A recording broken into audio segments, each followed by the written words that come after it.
Evening peeps, good evening everyone. How are we all doing?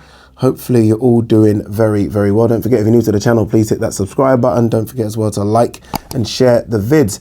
We hit 30,000 subscribers last month. Thank you very, very much. But if you know me, you'll know that we have new targets. So the new target by the end of the year is 40,000. 35. No, 40. Let's go 40. Who knows, right? I mean, you aim for the stars. That's what they say, right? You aim for the stars. So yeah, please, if you haven't subscribed, please do. All right, let's talk about Dmitry Bivol beating Canelo Saturday just gone, T-Mobile Arena. I was there for it. You know, I landed in Vegas on Monday, and I was a bit concerned. I was like, okay, this is quiet. Don't get me wrong, you had your tourists that are going to be there and your people that live in Las Vegas. But I was like, okay, where are all the Canelo fans? Because everyone continually tells me that, a Canelo fight in Las Vegas is like the biggest thing ever. Bear in mind, I just come from Madison Square Garden, and I thought, okay, that felt massive. So I was like, okay, are we going to something even bigger? So when I landed, I was like, okay, this is kind of quiet. Tuesday, quiet. Wednesday, they started to turn up. They started to turn up. And then Friday at the weigh-in was like a carnival. And it's like a sea of people. I don't know how many. I want to say a few thousand, but it's kind of difficult. I don't know if it's hundreds or thousands. All I know is it was packed. It was packed with Canelo fans. I was like, okay, thank God. Because like, surely, my first time watching a Canelo fight in Vegas, surely it's not going to be a damp squid. And it wasn't. Now, I was saying all week, I was doing obviously various stuff for DAZN. And I was like, you know what? Bivol's got a chance here, And I feel like a lot of people weren't giving him a chance. It was the Canelo show. And look, I understand that, Canelo's the A-side, the big A-side. The Golovkin button was about to be pressed as soon as he won the fight for him versus Golovkin in September. And I was like, you guys are sleeping on Dmitry Bivol. This is an unbeaten, young, healthy, fresh champion who's been given 6 or 7 weeks, maybe even longer to get ready. This isn't Kovalev coming off that war with Anthony Yard and someone that doesn't live the life and someone in his mid-30s. He's fresh, Bivol. He's fresh. I kept on saying on the bloody broadcast, I think I said it once or twice, that he's under 30, he's 31. I don't know why I thought he was 29. But anyway, look, he's a fresh fighter. So I was very much Team Bivol all week. I don't know if you guys saw the interview I did with Dmitry Bivol, where I said, look, I support you. And he said, did you say the same thing when you interviewed Canelo? I was like, I didn't interview Canelo at Barakti, but I'm with you. And I said, look, 99% of the fans won't be. And he said, oh, don't worry, as long as you're with me, as in me.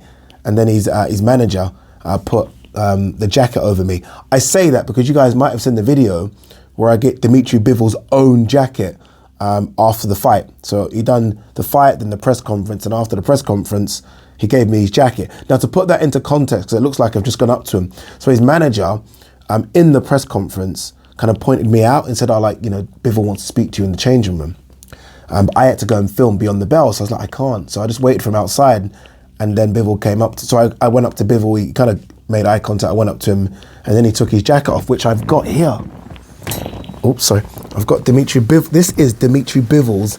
This is what he was. This is it. This isn't like, a hangers on. This is the one he took. This is off his own back to give to me, which is just crazy, people. Look, I'm not even I'm not a big Bivol fan. Like, my favorite fighters are Crawford, Golovkin, Loma, AJ. Like, those are my fighters. But now I'm certainly Team Bivol because he was great to me all week. I don't know what to do with it. I don't know whether to frame it here or frame it in my house. I'm not quite sure, but that's it. That's the Team Bivol jersey that you guys probably saw me get off him, which has gone a bit viral, which is an incredible thing for someone to do. That's the biggest fight of his life, and he's given me his jacket that he was wearing, which is incredible. Back to the fight. I could see from round 3 that Canelo was shattered. And it was difficult because I'm there and I'm kind of supporting Bivol now because he's been really good to me all week. But I'm kind of like, don't know what to do. Like, do I celebrate this or not? I thought better not because, there's like 20,000 Mexicans in there. I mean, I could be dug up in bloody somewhere in the desert in Vegas. So I was like, okay, let's just let this play out. But then he kept sitting on the ropes, Canelo, and taking shots. And he wasn't doing it because he wanted to do it. He was doing it because he was shattered. The extra weight, maybe, I don't know what it was. Did he feel the power of Bivol's punches? You know, did anything Bivol do surprise him? I don't know what happened, but it wasn't the fluid Canelo we've been used to. In saying that, in the build up to this fight, I did watch the fight against Caleb Plant, and I thought he looked a bit leggy in that fight. He eventually got to Caleb Plant, but I thought he looked leggy in that fight as well. So I don't know if him going above and beyond his weight class now is a bit too much. He's carrying too much weight. Because let's be really brutally honest, Canelo is a 160 guy, and he's fighting at 175. And I say fighting at 175, Bivol probably walked into that ring nearly 200 pounds. Bivol looked really, really big. So Canelo's just given too much weight away. For as good as he is, he's given too much size away. We saw this with Loma. Loma fighting, you know, some of these young, strong guys. For as good as you are, there are weight classes for a reason. And maybe it's just a case of he stepped up out of his weight class, maybe a division too much in Dmitry Bivol. Maybe. Some people, again, might argue, but he won a belt against Kovalev. That Kovalev was washed. I'm a big Kovalev fan. That wasn't the same Sergei Kovalev that broke fucking Jean Pascal's face. It isn't that guy. So, you know, you pick your opponents at the right time. And I think he picked Bivol at the wrong time. I really do. You know, it's like, I see this two ways. In a way, I'm kind of happy because I like when it doesn't all work for the boxing gods, when everything don't align and someone just throws a fucking apple in the cart and it gets all over the place, because all of a sudden now it's a case of, all right, what do we do here? I don't mind that. I don't mind that at all. But I also am happy because there was some nonsense talk throughout the week of him going up and fighting Usyk at 201 pounds. It might have been a joke, but it's a joke that got some legs. And I was like, what? What are we doing? Like, what? Like, let's calm down a bit. So if I'm Canelo, there's a lot of tough decisions to make here, because for me it wasn't even just a case of Bivol being bigger. I thought Bivol just looked better. A lot of people are doing the size thing here, and look, it plays a part obviously, but I think Bivol just looked better. I think Bivol's footwork was better. I think Bivol's jabs. I think Bivol's combinations. I think Bivol seemed to be so relaxed in there, never rushed his work. Bivol was just a lot better than Canelo. And it certainly wasn't a 115, 113 scorecard either. Like, for me, it could have been 8-4, could have been 9-3. It really could have been. I wasn't fooled by the crowd noise and the little burst that Canelo would do. I was just scoring it round for round thinking, oh, Bivol's won that round. Like, output, Bivol's won that round. Everything. Bivol looked really good. Canelo tried to do that thing that he did to Callum Smith on Bivol. Canelo wasn't throwing his shots straight. He was turning them like that. So he was hitting Bivol like that, trying to bust up the arm. I think Bivol even pointed it out after the fight. He said, I don't know if you've seen that little clip of him doing that.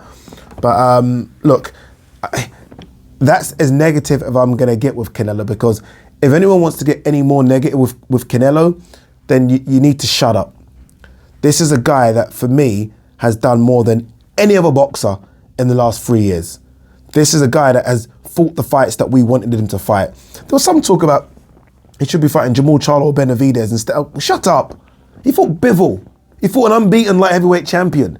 Unbeaten light heavyweight champion. Do you think Benavidez or Jamal Charlo are doing anything to Bivol? He's gone further. What I'm trying to get at is that he's taken on a greater task. He's taken on a greater task. So look, no disrespect to Canelo whatsoever. I'm just not going to accept it or entertain it, because this is a guy who's fighting unbeaten guys. Say what you want about the resume or talent. He's fighting unbeaten guys. He still is undisputed at 168. In the last 2 or 3 years, he's fought Billy Joe Saunders unbeaten, Callum Smith unbeaten, Caleb Plant unbeaten, Dmitry Bivol unbeaten. It's ridiculous. It's a ridiculous run that he's had. His run over the last 4 years has been outstanding. There's a blemish now. There's a blemish, and look, that could fire him up. It could fire him up to the point where we see an even better Canelo. I don't know. I wonder if he's reached that top and it's a slow decline. Very small, but maybe he literally has reached the top and it is coming back that way.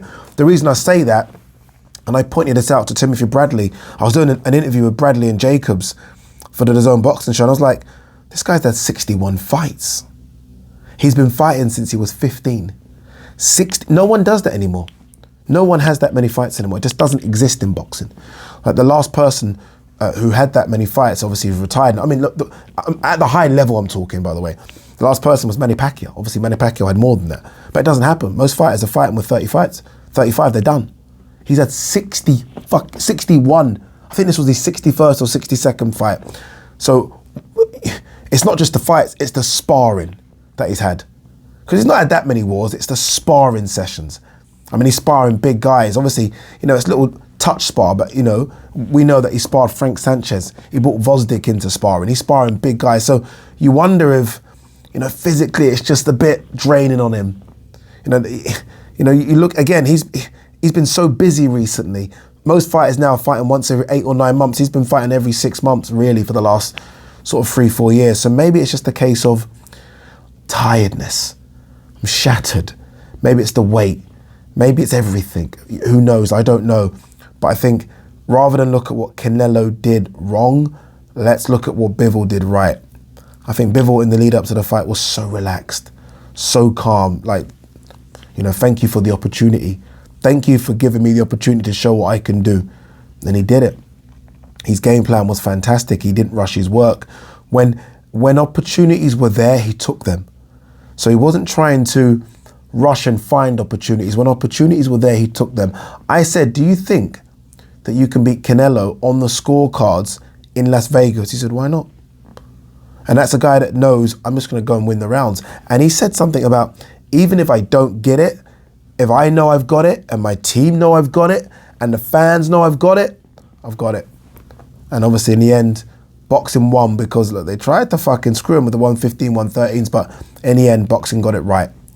Boxing got it right. And I don't know if it's a big upset, but it's certainly an upset. Don't let people tell you that's not an upset, because 99% of people had this already in the bag for Canelo. I saw the odd makers, I spoke to boxing people, 99% of people had this in the bag. Maybe that's just because of the mystique that Canelo's created over the last few years, but yeah, Bivol got it done. Bivol got it done.